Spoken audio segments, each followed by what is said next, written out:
presentation today.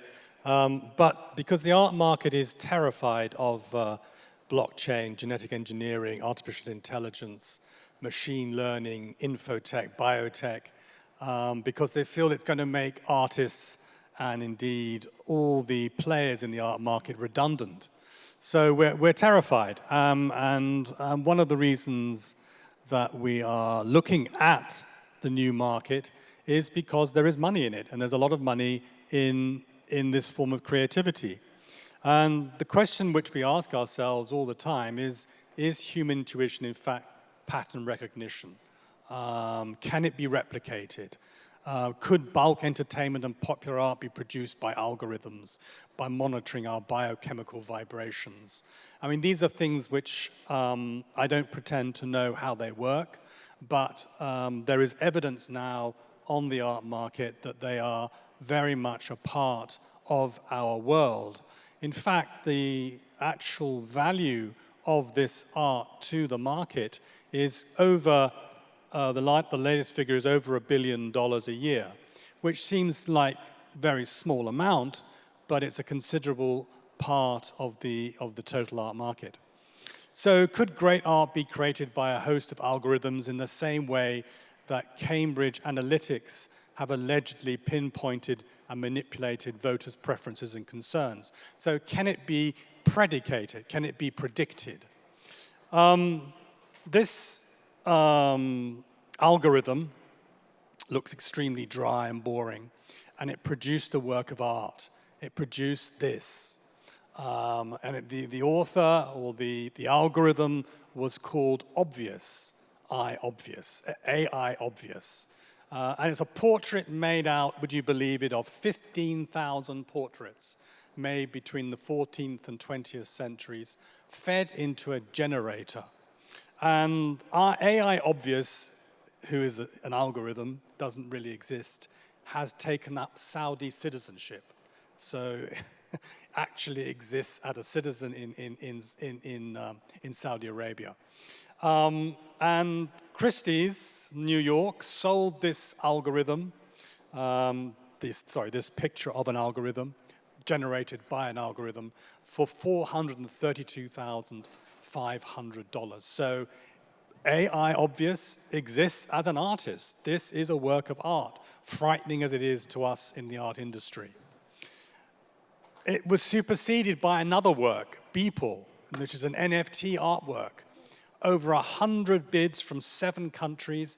Every time the work is traded, the artist gets 10%, which is actually a very, very good thing, because in the art market, artists don't usually get any royalties when they sell their work.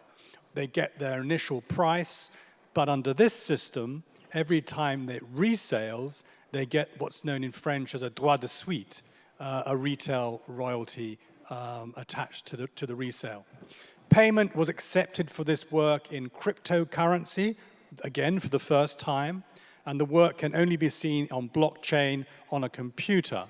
And this work is the product of 10 years of daily photographs made in a single artwork, and it made an extraordinary sum of $69 million.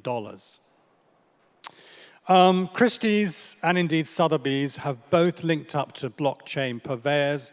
Artori is working with Christie's, Artsy is working with Sotheby's, and for this major sale of Barney Ebsworth in 2018, which made $300 million, a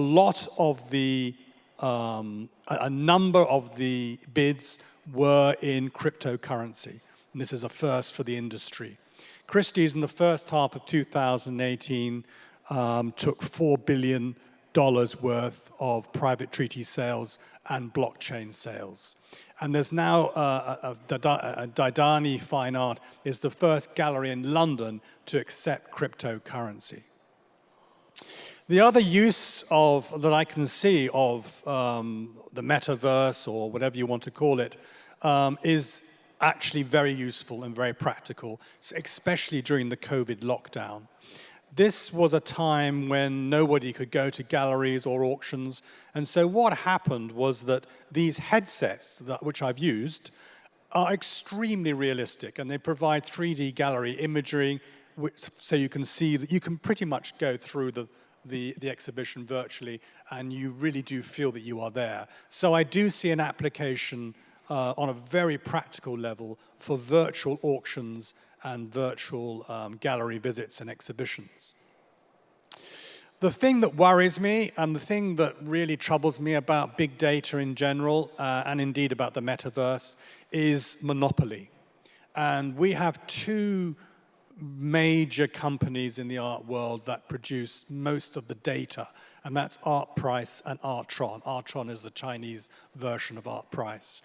And they have editorials. So my fear is, a little bit like the internet, is that there will be monopoly problems in the future when only a few companies are left, and maybe just one or two companies providing all the information and controlling all the virtual worlds that we move in. And this is a very dangerous phenomenon, and this worries me quite a lot. And it worries the art market too. So the tyranny of big data, is there a danger that art price information determines private collection decision making? Because now more and more collectors are going to databases to see about price evolution and how the art is bought and sold. So this is a real problem. They don't go make the gallery visits anymore. They don't go to live auctions. They get a lot of their information from big data. And again, in terms of the artworks themselves, this is a work by Marina Abramovich, who is a performance artist. This works rather well. She creates mixed reality reproductions of her actual live performances. And this, as I say, is a very good thing because it enables the auction houses to sell her work, whereas before they couldn't. And in this case, the work is estimated at $775,000, and it was sold, I think, for about that price in 2020. Mary Kim, we all know about Mary Kim, and Mary Kim famously has sold a 10-second animated work for 288 Ethereums, which works out at about 600 million won, or just over $500,000 in March 2021. The issue here is price symmetry. What the problem is here is that the work that I have a Mary Kim, so I rang up the dealer and I asked them, is my Mary Kim now worth $500,000? And the dealer said no, because there are two markets. There is the virtual market generated by Ethereums, and then there is the other market, which is 4 times less, at the very least, than the actual virtual market. So my Mary Kim is only worth $13,000. So I was very upset by that. I immediately got on the phone when I heard the news, and I was very disappointed to learn that it was only worth $13,000. Mary Kim's market is unsurprisingly mainly in South Korea. Another application of virtual reality is this project by Trevor Paglin of Pace Gallery and Altman Siegel of San Francisco. And what they've done is they've created an ImageNet roulette. Basically, users upload a selfie, which is then categorized by ImageNet into one of 20,000 categories, and the person tag, which has 2,833 subcategories. So it's an artwork, but it's also a form of digital personal information. And this worries me as well, in terms of access to people's inner selves, basically, on a sort of computerized basis. There is a market for this work in a number of institutions around the world, notably in Italy, the Fondazione Sandretto di Ribabengo in Turin, in Torino, the Rock Band Museum in Shanghai, and there are a number of other venues that show this sort of art.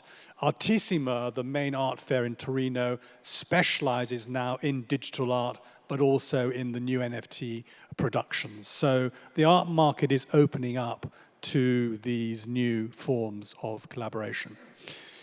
Is blockchain and NFT art a bona fide market, or an independent market driven by an alternative value system? That is the big question for us in the art world. Will the two markets sync together? Will they become one and the same thing? Or will they remain independent? Don't forget, most of the collectors of art blockchain through blockchain and NFT are not art collectors. They are digital. They're in the digital world. They're in the computer world. They're computer analysts. They're not art connoisseurs. So the market which they're moving into is a very different aesthetic experience to the one which we experience in the art world in general. Thank you very much.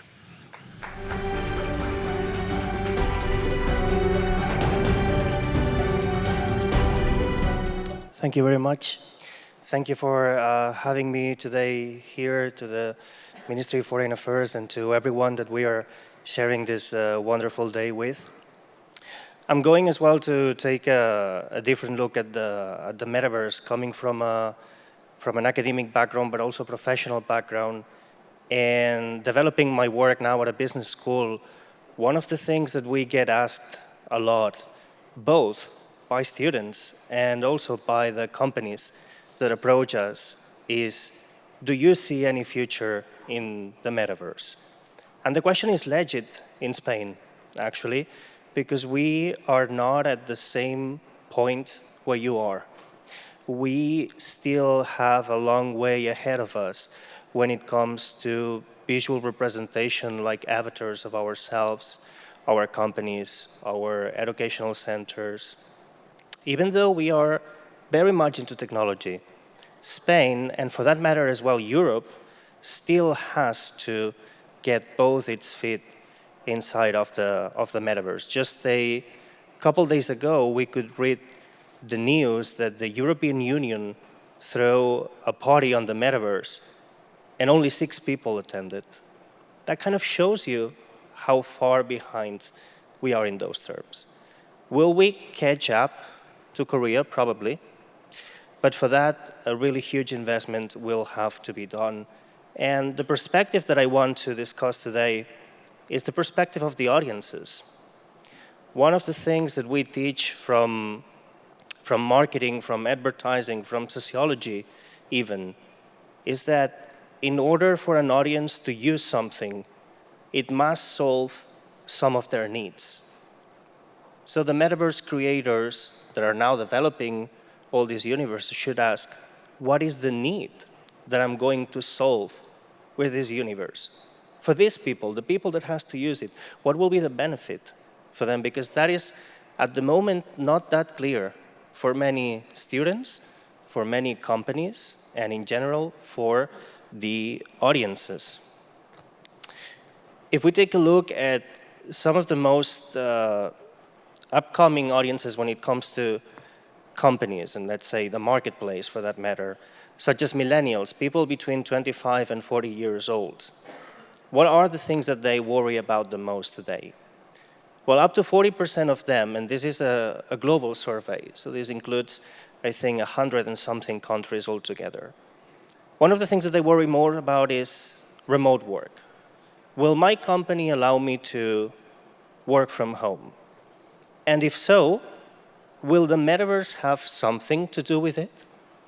So here's one need that maybe the Metaverse creators could actually address. What about Gen Z? What about people that is between 14 and 23, 24 years old? What's on their mind nowadays? Sustainability. We've talked a lot about sustainability today, and more than half of them are willing to pay 10%, at least 10% more on a sustainable product. Could the Metaverse perhaps help me as a company achieve that moment? Could the Metaverse perhaps make myself be more understood when it comes to sustainability? It's like what Mr. Cameron said before, it's not about greenwashing, it's actually making it happen. It's actually about making a change. If this audience, Gen Z, sees the change, they will participate of it. And what about the most young ones, known as Generation Alpha, they're barely 10, 11, and under. What's on their heads? Well, they're being told that most of their jobs don't even exist at the moment. 66% of Gen Alpha will work in jobs that don't exist today. I wonder how many of those jobs will be crafted in the metaverse? Quite a lot, apparently, for the data that we have reviewed today here in the other panels with all the people that have come before me. It appears that the setting does exist to make the metaverse happen, to make the metaverse be a huge thing, beyond entertainment, beyond what it is now. And that's the question that we get asked. Are we ever going to solve this gap? Like, is it going to be more than parties and concerts in 3D? And as academics and creators here, I think we know the answer is probably yes. We're just not there yet. We still have a long time and a long road ahead of us. I think it's one of those times, actually, when the academic speech and the professional speech, the practitioners and the teachers, come together with the same type of conclusions. We're all talking about it, but we still have to develop a lot of it, at least a lot of what we believe that this ought to be. See, more data, because as a researcher, I always like to put things into perspective from the empirical perspective. I always tell my students precisely that when they ask me that question, I don't know if the metaverse will be huge or not. I don't want to make that kind of guess, but I like to look at data and point at what the data suggests. And if we look at the data, data says that we are increasing data. Data says that we are creating more and more content, more and more data every day. Who's going to handle that? Who's going to handle all the information? If you say artificial intelligence, okay. Artificial intelligence made by whom? And available where? At what cost, for example? So I think we can see the path. I think we can look at the data and establish this road that we have, but much is still to be developed in that sense. Looking at social networks that we use, again, globally, where we spend most of our time. Not surprisingly, the networks where we spend most of our day at are actually not the social networks that have the higher number of people on them. So if Facebook is the biggest social network in that sense, but people spend way more time on TikTok or YouTube. And what do they have in common? Content, visual content. So here's another data, here's another thing, here's another hint even on how to answer that initial question. Will the metaverse truly become something that will get us hooked up? Probably. Probably, because the metaverse, as we've seen, is about content creation, among other things. But content creation is actually something that drags you into and then probably makes you stay there. And once you have been dragged into some place, you want to discover the rest. Content creation definitely looks like the door to get people to join the metaverse. And once we're there, we can buy art, we can trade, we can study, we can make events. We'll see. But content definitely looks like an interesting door for that. Another data, digital transformation spending will catapult to 7.1 trillion next year already. There's data that suggests a lot more by the year 2030, 2050, but precisely, I didn't want to go there because I wanted to show that this is immediate.